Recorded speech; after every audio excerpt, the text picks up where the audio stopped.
Hello മക്കളെ, എല്ലാവരും സുഖമായിട്ടിരിക്കുന്നു. ഞാനിവിടെ സുഖമായിട്ടിരിക്കുന്നു. ഇന്ന് ഞാൻ നിങ്ങളുമായിട്ട് ഷെയർ ചെയ്യുന്നത് ഒരു വെറൈറ്റി ചമ്മന്തി. വെറൈറ്റി അല്ല, ഒരു പ്രോട്ടീൻ ചമ്മന്തി. അതായത് ഡയറ്റ് ചെയ്യുന്നവർക്കും ഭക്ഷണം ഇഡലി ദോശ ഒക്കെ കഴിക്കാൻ ഇഷ്ടപ്പെടാത്ത കുഞ്ഞുങ്ങൾക്കൊക്കെ ആയിട്ട് അവരിഷ്ടപ്പെടുന്ന രീതിയിൽ ഒരു ചമ്മന്തിയാണ്. അതായത് പ്രോട്ടീൻ ചമ്മന്തി എന്ന് പറയാം.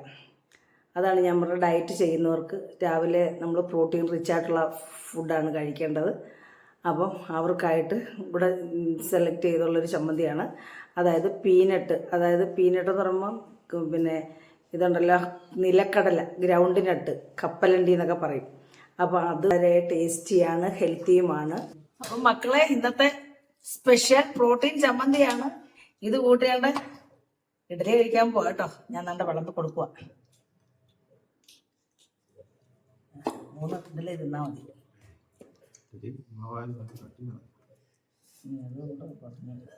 സാമ്പാർ,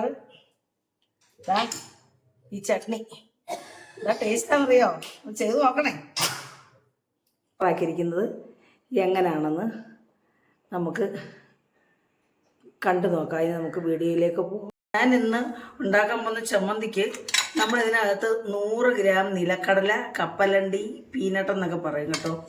അപ്പോൾ അതിനായിട്ട് ചേർക്കാൻ ഞാൻ 1 ടീസ്പൂൺ പിന്നെ നമ്മുടെ ഉഴുന്ന് കഴുകി ഉണക്കിയതാണ്. ഉണക്കിയില്ല, ഞാൻ കഴുകി നന്നായിട്ട് ഡ്രൈ ആക്കി എടുത്തതാണ്. എന്നിട്ട് ഇതിലേക്ക് നമുക്ക് ഇഷ്ടമുള്ള അത്രയും ചെറിയ ഉള്ളി ചേർക്കാം കേട്ടോ. ഞാനിത് കുറച്ച് ചെറിയ ഉള്ളി എടുത്തിട്ടുണ്ട്. നമുക്ക് ചെറിയ ഉള്ളി എന്തിനും ചേർക്കുന്നത് നല്ലതാണല്ലോ. പിന്നെ ഇതിനകത്തുകൊണ്ടൊരു 3-4-5 പച്ചമുളക്, എരിവുള്ള പച്ചമുളകാണ്. എന്നിട്ട് ഇതിലേക്ക് ചേർക്കാൻ ഒരു കഷ്ണം ഇഞ്ചി, പിന്നെ ഒരു 3 അല്ലി വെളുത്തുള്ളി, പിന്നെ 3 വറ്റൽമുളക്, നമ്മളത് കടുക് തളിക്കാനായിട്ടാണ്. പിന്നെ ഇതിൽ ചേർക്കാനായിട്ട് കായം എടുത്തിട്ടുണ്ട് കേട്ടോ. പിന്നെ നമ്മൾ തേങ്ങ, പിന്നെ ഇതിലേക്ക് നമ്മൾ കടുക് വറക്കാൻ താളിക്കാനായിട്ട് നമുക്ക് പിന്നെ കറിവേപ്പിലയുണ്ട്, പിന്നെ വെളിച്ചെണ്ണ, കടുകൊക്കെ ഉപയോഗിക്കും. അപ്പം നമുക്കിത് പ്രിപ്പയർ ചെയ്യുന്ന എങ്ങനെയാണെന്ന് നോക്കാം. ആദ്യം ഇത് ഇത്രയും ഒന്ന് വറുത്തെടുക്കണം. അപ്പം നമുക്കിതൊന്ന് വറക്കാം. നമ്മൾ 1 ടേബിൾ സ്പൂൺ വെളിച്ചെണ്ണ ഒഴിച്ച് നമുക്ക് നമ്മുടെ പിന്നെ കപ്പലണ്ടി, അതായത് ഇത് നമുക്കൊന്ന് വറുത്തെടുക്കാം. നമ്മുടെ കപ്പലണ്ടി നല്ലപോലെ മൂക്കണം. ഇതിൻ്റെ തൊലി കളഞ്ഞു എടുക്കാം. വേണമെങ്കിൽ വറുത്ത് തൊലി കളഞ്ഞിട്ട് നമുക്ക് എണ്ണയ്ക്കകത്ത് മൂപ്പിക്കാം. പക്ഷെ ഇതിൻ്റെ തൊലിക്ക് വളരെ ഗുണമുള്ളതാണ് കേട്ടോ, അയൺ റിച്ചാണ്. അപ്പം നമ്മൾ തൊലി കളയാൻ നമ്മൾ ഓർക്കും. ഇതൊക്കെ ഞാനിത് നന്നായിട്ട് ഒന്ന് കഴുകിയായിരുന്നു കേട്ടോ. കഴുകി തോർത്തിയെടുത്താണ്. നമ്മളെല്ലാം കഴുകിയാണല്ലോ എടുക്കുന്നത്. നമുക്ക് എല്ലാം പറ്റത്തില്ലല്ലോ. അപ്പം കഴുകിയതാണ് കേട്ടോ. അതുകൊണ്ട് നമ്മൾ തൊലി ഉപയോഗിക്കുന്നത് കുഴപ്പമില്ല. നമുക്ക് നമ്മുടെ കപ്പലണ്ടി നന്നായിട്ട് മൂത്തിട്ടുള്ളത് അതിങ്ങനെ കോരിയെടുക്കാം.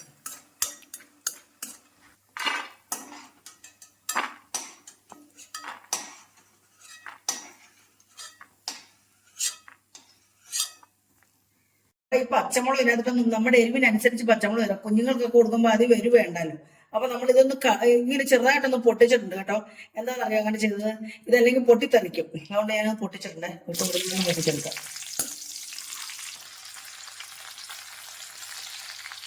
ഇത് വഴക്കവും ശ്രദ്ധിക്കണേ, പൊട്ടി എണ്ണ ദേഹത്ത് വിടാതെ പൊട്ടിച്ചോളാം. സിമ്മിലിട്ട് വെള്ളം ചെയ്യാനേ.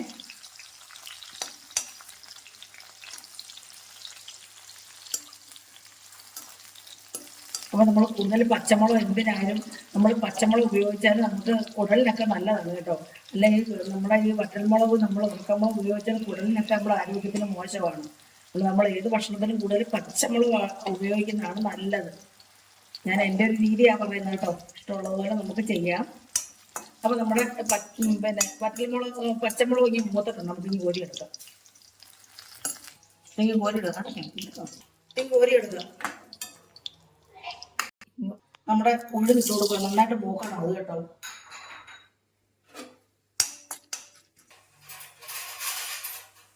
ഉഴുന്ന് മൂത്ത് നമ്മൾ കുറച്ച് വെളിച്ചെണ്ണ കോരി എടുക്കാം കേട്ടോ. നമുക്കിവിടെ ആവശ്യമുണ്ട്. നമ്മൾ അധികം എണ്ണ ഉപയോഗിക്കുന്നില്ല. 1 ടീസ്പൂൺ എണ്ണയ്ക്കകത്താണ് നമ്മൾ ഈ കാര്യങ്ങളൊക്കെ നടന്നത്. അതുകൊണ്ട് നമുക്ക് കുറച്ച് എണ്ണ കോരി എടുക്കാം. ചൂടാറുന്നില്ല. ആറാതെ തന്നെ നമ്മളിങ്ങനെ എടുത്തിട്ട് നമ്മൾ പെട്ടെന്ന് അത് ഉപയോഗിക്കുമല്ലോ. ഒരു പ്രാവശ്യം നമ്മൾ എണ്ണ തിളപ്പിച്ചൊക്കെ ഉപയോഗിക്കുന്നതുകൊണ്ട് കുഴപ്പമൊന്നുമില്ല കേട്ടോ. നിങ്ങൾക്ക് തോന്നും ഞാൻ തിളപ്പിച്ച എണ്ണ വീണ്ടും ഉപയോഗിക്കുന്നതെന്നൊക്കെ പറയുന്നത്. എന്നിട്ട് നമുക്കിതിലേക്ക് വെളുത്തുള്ളിയും കൂടെ ചതച്ചിട്ട് കൊടുക്കാം. ഞാൻ വെളുത്തുള്ളിയുടെ തൊലി കളയത്തില്ല കേട്ടോ. തൊലിക്ക് വളരെയേറെ ഗുണങ്ങളുണ്ട്. നമ്മൾ അതുകൊണ്ട് വെളുത്തുള്ളിയുടെ ഈ തൊലി കളയത്തില്ല. അപ്പൊ അതും കൂടെ ചേർത്താണ് ഞാനിങ്ങനെ മൂപ്പിക്കുന്നത്. അപ്പൊ ഇതിലേക്ക് ഞാൻ ഈ ചെറിയ ഉള്ളി ഇട്ട് കൊടുക്കും.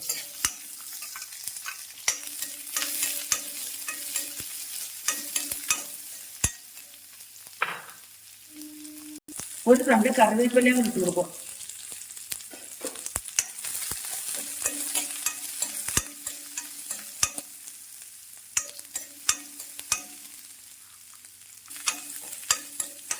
നമുക്ക് ഈ നമ്മുടെ ഈ ഉഴുന്ന് ചമ്മന്തി അരഞ്ഞ് കഴിയുമ്പോൾ ഒന്ന് കടിക്കാൻ കിട്ടണം കേട്ടോ. അതുകൊണ്ടാണ് ഞാൻ ഇതിന്റെ കൂടെ അങ്ങിട്ട് മൂപ്പിക്കുന്നത്.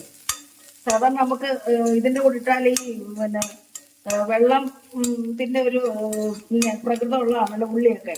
അപ്പൊ അതിന്റെ കൂടെ അങ്ങ് ഇട്ടപ്പോൾ നമ്മൾ അരയത്തില്ലെന്ന് വിചാരിക്കും. പക്ഷെ നമുക്കൊന്ന് കടിക്കാൻ കിട്ടണം. അതിന് വേണ്ടിയാണ് ഇങ്ങനെ മൂപ്പിക്കുന്നത് കേട്ടോ. അപ്പൊ ഇതിലേക്ക് ഇനി നമുക്കൊരു ഇച്ചിരി ഒരു ശകലം കായ ഇട്ട് കൊടുക്കും. ഒരു നമുക്ക് നമ്മുടെ ടേസ്റ്റ് അനുസരിച്ച് ഇട്ട് കൊടുക്കാം കേട്ടോ. അപ്പൊ നമ്മൾ ഉള്ളി, വെളുത്തുള്ളി, ഇഞ്ചി ഒക്കെ മൂത്തിട്ടുണ്ട് കേട്ടോ. ഇവിടെ വെളുത്തുള്ളിയാണ് നന്നായിട്ട് മൂക്കേണ്ടത്. ഇഞ്ചി നമ്മൾ ഇതിലേക്ക് നമ്മുടെ ഇഷ്ടത്തിന് ടേസ്റ്റ് അനുസരിച്ച് നമുക്ക് കായപ്പൊടി ഇട്ട് കൊടുക്കാം കേട്ടോ. ഞാനൊരു 1/2 ടീസ്പൂൺ കണക്കാക്കിയാണ് കായപ്പൊടി ഇട്ട് കൊടുക്കുന്നത്. വരാൻ വലിയ പാട്, ചെറിയ കോളായിരുന്നു. അപ്പൊ നമുക്ക് ഇനി ഇത് ഇളക്കി കൊടുത്തിട്ട് ഇതിനകത്തോട്ട് തേങ്ങായും ഇട്ടൊന്ന് ഇളക്കി ഇങ്ങെടുക്കാനായി തേങ്ങ ഇട്ട് ഒന്ന് ഇളക്കി ഇങ്ങെടുക്കുക. അധികം തേങ്ങ മൂപ്പിക്കണ്ട. ജസ്റ്റ് നമ്മളില്ലേ തേങ്ങയൊക്കെ ചുട്ടരയ്ക്കുന്ന ഒരു ഫീലിംഗ് കിട്ടാൻ വേണ്ടിയാ കേട്ടോ. തേങ്ങയൊക്കെ പണ്ടൊക്കെ ചുട്ടരയ്ക്കും, നമ്മൾ അടുപ്പിൽ ഇട്ട് ചുട്ടരയ്ക്കും. അതേ ഒരു ടേസ്റ്റ് കിട്ടാൻ വേണ്ടി നമ്മൾ ഇങ്ങനൊന്ന് ജസ്റ്റ് ഒന്ന് വറക്കണം. ഇങ്ങനെ ഒന്ന് വറുത്താൽ മതി. നമുക്കിനി ഒന്ന് വാങ്ങിയെടുക്കാം. നമുക്കിനി തണുത്തിട്ട് നമുക്കിത് മിക്സിക്കകത്തിട്ട് അരച്ചെടുക്കാം. അതൊന്ന് തണുക്കാൻ മാറ്റി വെക്കാൻ. ഇത്രയും മതി. തേങ്ങ ഇത്രയും മൂട്ടാൽ മതി. ഇതിനകത്തൊന്നും കൂട്ടി ഒഴിച്ചാൽ മതി. എന്നിട്ട് തണുക്കാൻ മാറ്റി വെക്കാം. ഇതെല്ലാം നമുക്ക് കൂട്ടൊക്കെ തണുത്തിട്ട് നമുക്ക് ആദ്യം ഈ കപ്പലണ്ടി അങ്ങ് പൊടിക്കാം, അരയ്ക്കാം. നല്ലപോലെ മൂത്തതാണ് കേട്ടോ കപ്പലണ്ടി. നമ്മളൊക്കെ കഴിച്ചു നോക്കിയിട്ട് നല്ല പുറപ്പെടാതെ പൊട്ടുന്നുണ്ട് കേട്ടോ. നമ്മുടെ കപ്പലണ്ടി എല്ലാം പൊടിഞ്ഞിട്ട് നമുക്ക് ഇതിലേക്ക് ഈ തേങ്ങാ കൂട്ടും ഇതെല്ലാം കൂടി ഇട്ട് കൊടുക്കാം. ഇട്ട് കൊടുത്തിട്ട് നമുക്ക് പച്ചമുളകും ഇട്ട് കൊടുക്കാം. മുളക് ഇട്ട് നമുക്ക് ഇനി ഇതിലേക്ക് ആവശ്യത്തിന് ഉപ്പും ഇട്ട് കൊടുക്കാം. വേണ്ട ഉപ്പ് നമുക്ക് ആവശ്യം ഒരു 1/4 ടീസ്പൂണേ ഞാൻ ഇട്ടുള്ളൂ. നമുക്ക് പിന്നെ ആവശ്യമുണ്ട് ഇട്ട് കൊടുക്കാം. എന്നിട്ട് നമ്മൾ ഇളക്കി കൊടുക്കണം അരയ്ക്കുമ്പം കേട്ടോ. നമ്മുടെ ചമ്മന്തി, പീനട്ട് ചമ്മന്തി, ഇതിനകത്ത് പിന്നെ നിലക്കടലക്കാണ് പ്രാധാന്യം കേട്ടോ. പ്രോട്ടീൻ റിച്ച് ഡയറ്റ് എടുക്കുന്നവർക്കൊക്കെ നല്ലതാണ്. രാവിലെ പ്രോട്ടീൻ ഫുഡ് കഴിക്കാനായിട്ടൊക്കെ പറ്റുന്ന ഒരു ചമ്മന്തിയാണ്. കുഞ്ഞുങ്ങൾക്കൊക്കെ ഇഷ്ടപ്പെടുന്ന നമ്മുടെ എരിവിനനുസരിച്ച് നമുക്ക് ഏത് വറ്റല മുളക് പൊടി വേണമെങ്കിലും ചേർക്കാം. ഞാനിപ്പോ പച്ചമുളകാണ് ചേർത്തത്. നമ്മുടെ ആരോഗ്യത്തിന് ക്ഷതം കേൾക്കാതിരിക്കാനുള്ള പച്ചമുളകാണ്. അപ്പൊ ഞാനിത് ഒരു പാത്രത്തിലേക്ക് മാറ്റുക. അത് കടുവ് താളിച്ചൊഴിച്ചാൽ മതി. നമ്മൾ കടുവ് ഇതിനകത്ത് വേണമെങ്കിൽ ഇതിനകത്ത് ചേർത്ത് നമുക്കൊന്ന് മൂപ്പിച്ചെടുക്കാം. അതിന്റെ ആവശ്യമില്ല. ഞാൻ നേരത്തെ എടുത്ത് വെച്ച് വെളിച്ചെണ്ണ ഒഴിച്ചു കേട്ടോ. നമ്മൾ ഒറ്റ ടേബിൾ സ്പൂൺ വെളിച്ചെണ്ണ ഇതിനായിട്ട് ഉപയോഗിച്ചിട്ടുള്ളൂ. നമ്മൾ ഇഷ്ടത്തിന് വെളിച്ചെണ്ണ ഉപയോഗിക്കാം കേട്ടോ. നമ്മൾ കടുവ് ഇട്ട് കൊടുക്കുക.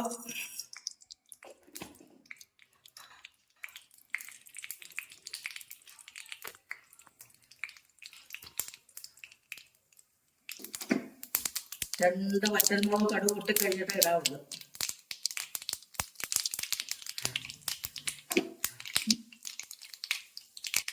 കടുവ് പൊട്ടിക്കഴിഞ്ഞ് നമ്മൾ വറ്റൽമുളക് ഇട്ടു. ഒരു കറിവേപ്പില തണ്ട് എന്നിട്ട് നമുക്ക് ഇതൊന്ന് കൂട്ടി ഇളക്കിയിട്ട് നമ്മുടെ ചമ്മന്തിക്കകത്തോട്ട് ഇട്ട് കൊടുത്ത് കൂട്ടി പരത്താം. വേണേ ചമ്മന്തി ഇതിനകത്തോട്ട് ഇടാം, അതിന്റെ ആവശ്യമില്ല. ഇതിനകത്തോട്ടിട്ട് നമുക്ക് ചിക്കി എടുക്കാം. ഇതിപ്പോ ഞാൻ അതിനകത്തോട്ടം ഒഴിക്കാം. നമ്മുടെ ആവശ്യത്തിന് വെളിച്ചെണ്ണ ഒഴിച്ചു കൊടുക്കാം കേട്ടോ. ഞാൻ ഇത്ര എടുത്തുള്ളൂ. ഒഴിച്ചു കൊടുക്കുവാണേ.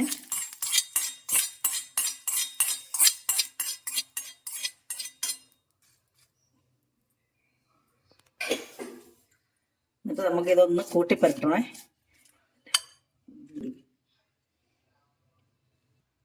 എന്നിട്ട് നമുക്കിതൊന്ന് കൂട്ടിപ്പരത്താം. എല്ലായിടവും എത്തത്തക്ക രീതിയിൽ നമുക്കൊന്ന് ഇങ്ങനെ ഒന്ന് കൂട്ടി, നിങ്ങളൊന്ന് ചെയ്തു നോക്കണം കേട്ടോ. നല്ല ടേസ്റ്റ് ആണ്. അപ്പം എല്ലാവർക്കും എൻ്റെ ഈ പ്രോട്ടീൻ ചമ്മന്തി, അതായത് ഈ റെസിപ്പി ഇഷ്ടപ്പെട്ട് കാണുമെന്ന് വിശ്വസിക്കുന്നു. ഇഷ്ടപ്പെട്ടിട്ടുണ്ടെങ്കിൽ മക്കളെ കാണുമ്പോൾ തന്നെ എല്ലാവരും ഒന്ന് ലൈക്ക് തരികയും നിങ്ങൾ സാധാരണ ചെയ്യുന്ന പോലൊക്കെ ചെയ്യുക കേട്ടോ. ഞാൻ പറയുകയാണ്. അപ്പൊ എല്ലാവരും കണ്ട് സപ്പോർട്ട് ചെയ്ത് എല്ലാവരും ഇത് തയ്യാറാക്കി മക്കൾക്ക് കൊടുക്കണം കേട്ടോ. വളരെ ഇഷ്ടപ്പെടും. ഇഡലിയൊക്കെ കഴിക്കാത്ത കുഞ്ഞുങ്ങളൊക്കെ ആണല്ലോ ഇപ്പൊ കൂടുതൽ. അവർക്കെല്ലാം ഈ ഫാസ്റ്റ് ഫുഡൊക്കെ ആണല്ലോ ഇഷ്ടം. അവർക്ക് ഒക്കെ ഇഷ്ടപ്പെടുന്ന ഒരു ചമ്മന്തിയാണ്. അപ്പൊ എല്ലാവരും തയ്യാറാക്കി നോക്കണം. ഞാനിത് കൂട്ടി അടുത്ത ഒരു വീഡിയോ ആയിട്ട് വരുന്നവരെയും എല്ലാവർക്കും എൻ്റെ നന്ദി, നമസ്കാരം.